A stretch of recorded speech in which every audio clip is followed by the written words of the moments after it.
Hello guys, welcome back sa Algorithm TV. Ngayong araw po, iti-test natin ang isa sa Sony Bravia, which is the model is KDL-50W660G. So, umpisahan na po natin.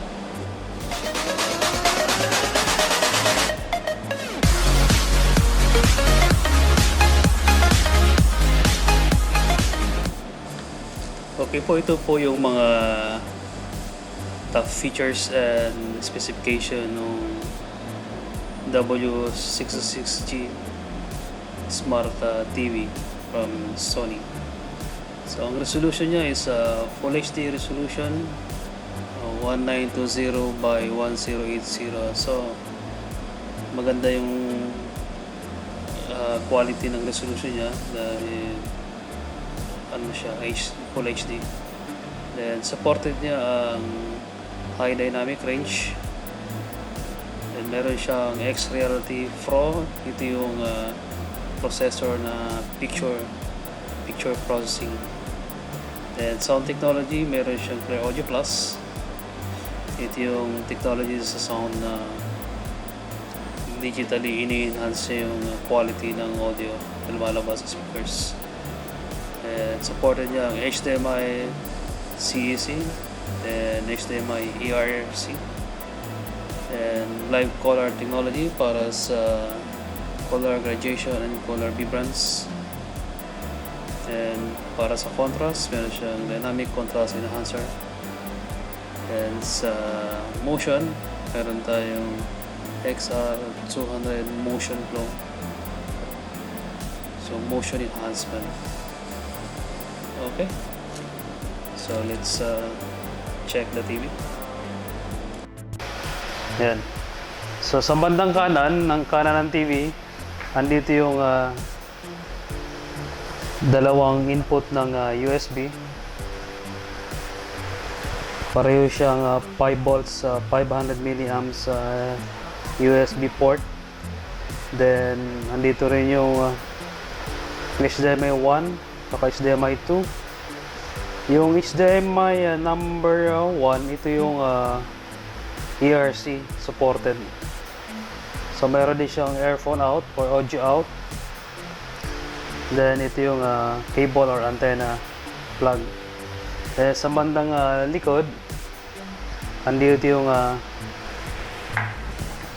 LAN or Ethernet input. Tapos andito yung optical output.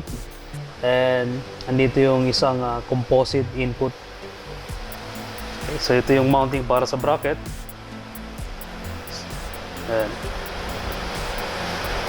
Yan yung 4 na screw. Yan yung para sa wall mount bracket. So I think para ito 200 by 200 mm. Ayan. Tapos ito yung power supply. Itong Sony na to, gumagamit to siya ng power adapter. Yan. So ito yung adapter ng Sony 50W660G. Tutulak lang ng konti yan para mag-lock. Okay. Yan. So itong purpose nitong stand na to sa gilid, para ito sa cable management. Iangat mo lang yan. Ito.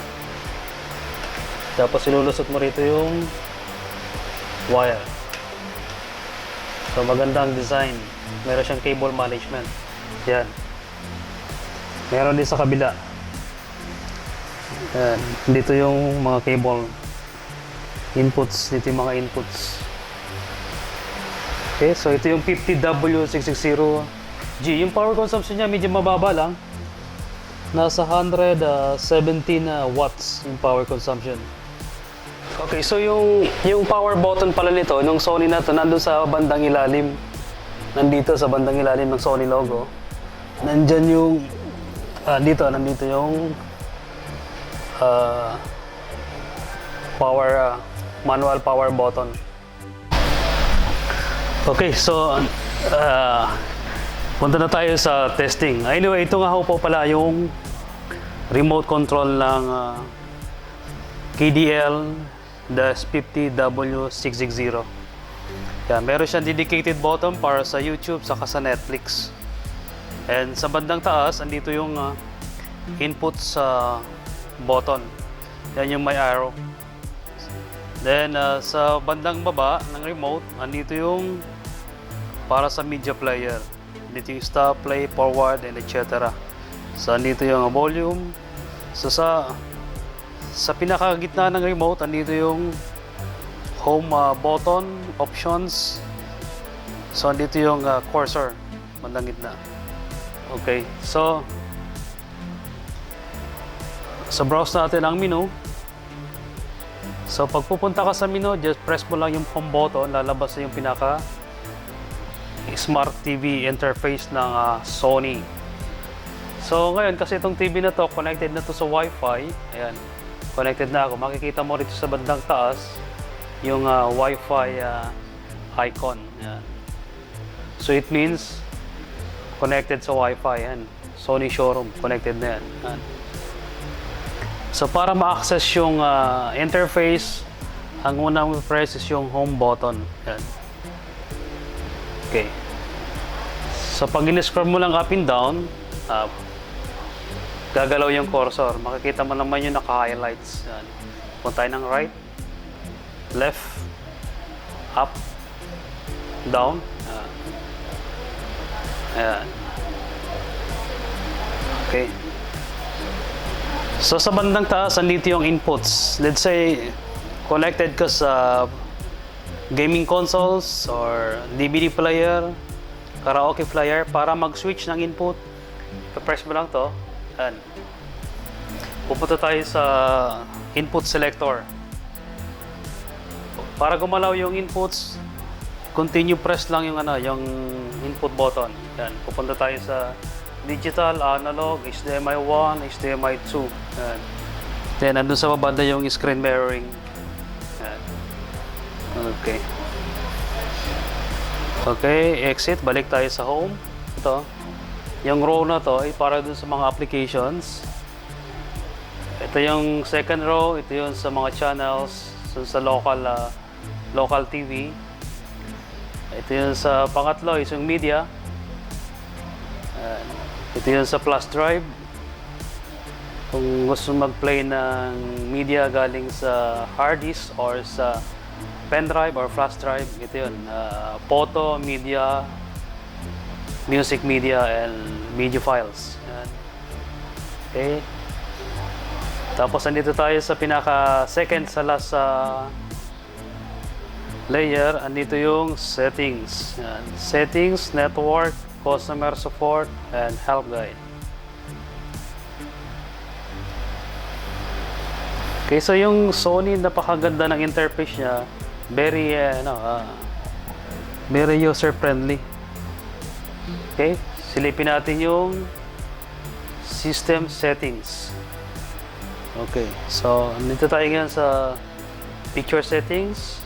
Gano'n lang scroll down, sound, screen, channel setup, parental lock, setup, and eco mode. Yan. So ito yung pinaka menu. Okay, sa pinakataas, ito yung picture. Yan. Go right para pumunta tayo dun sa banda rito. Yan. So dito yung mga picture modes. Meron siyang tatlong preset. Yan. Standard, vivid, and custom. Okay. Backlight, picture, brightness, color temperature. Meron tayong tatlong option. Cool, neutral, and warm. Yan.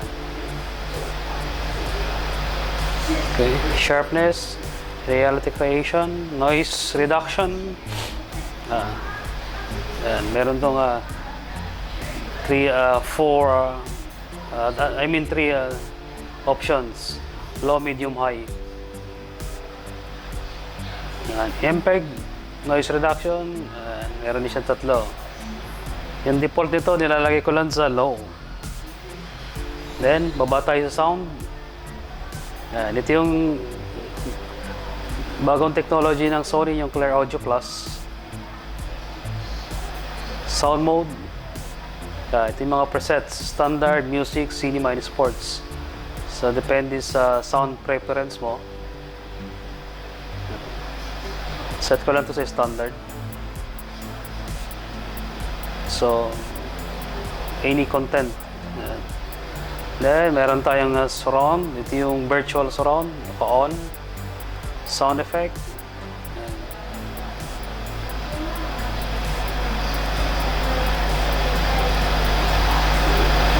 Voice zoom. So, ito is sa magandang features kapag yung pinapanood mo is more on vocal. Let's say news. Yan, para ma-emphasize lalo yung voice. Pwede ka mag-add.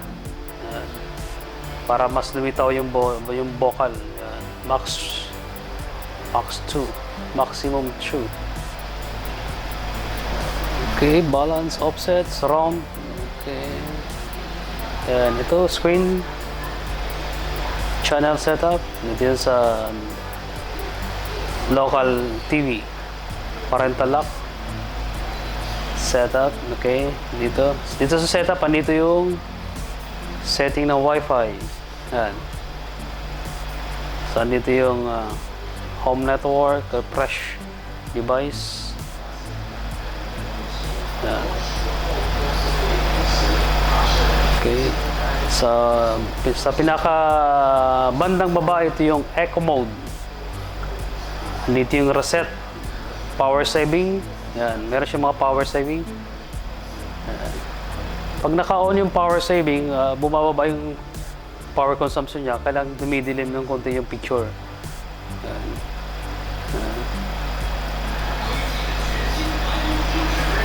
Yan. Gusto to, idle standby. Off lang natin to. Okay, let's try some picture.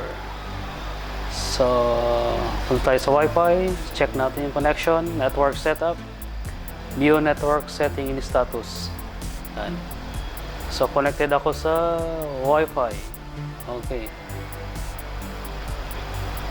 So, punta tayo sa balik tayo sa home.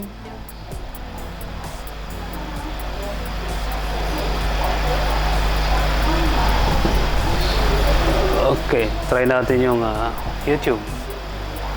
Let's press on YouTube. Yan.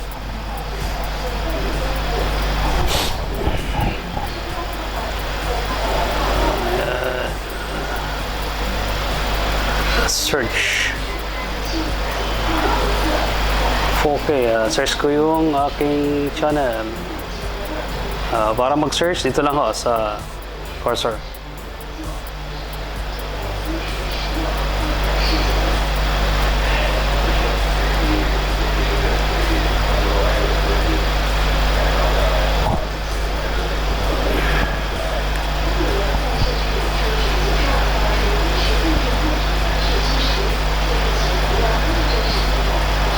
Okay, search. Yan po aking YouTube channel. Okay, let's try this. Line down show.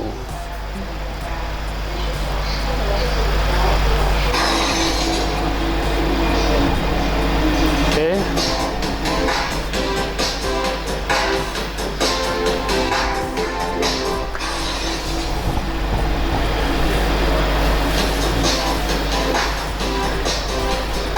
So kung gusto mong i-adjust yung picture, yung sounds, meron tayo ritong shortcut button, yung options to. Option. Press mo lang to. Yan. Let's say mo yung vivid, standard, customs, vivid, standard, custom.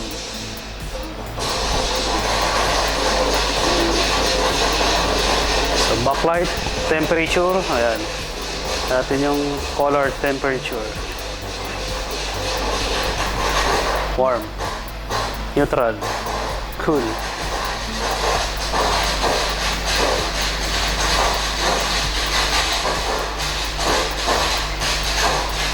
MPEG noise.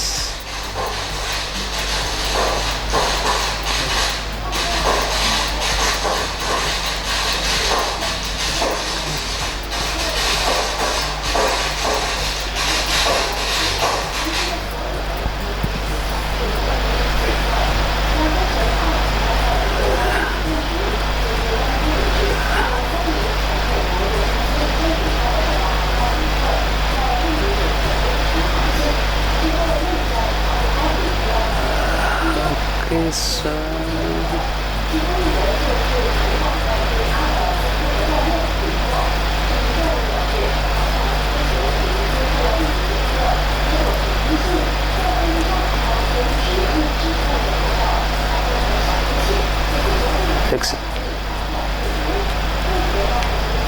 Netflix. So ito yung dedicated button para sa Netflix. Press and maglo-load na yung Netflix.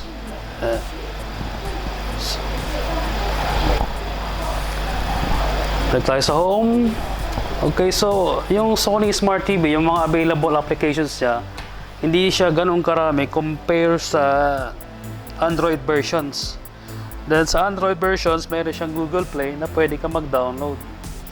So, dito sa Smart, although, for me, YouTube and Netflix is more than enough na. Netflix, Prime Video, YouTube, internet browser. So, dito rin yung player, clock radio. Ito yung analog radio. So, yung TV na to, once nakakabit yung aerial antenna mo, meron ka reception ng radio. Yan.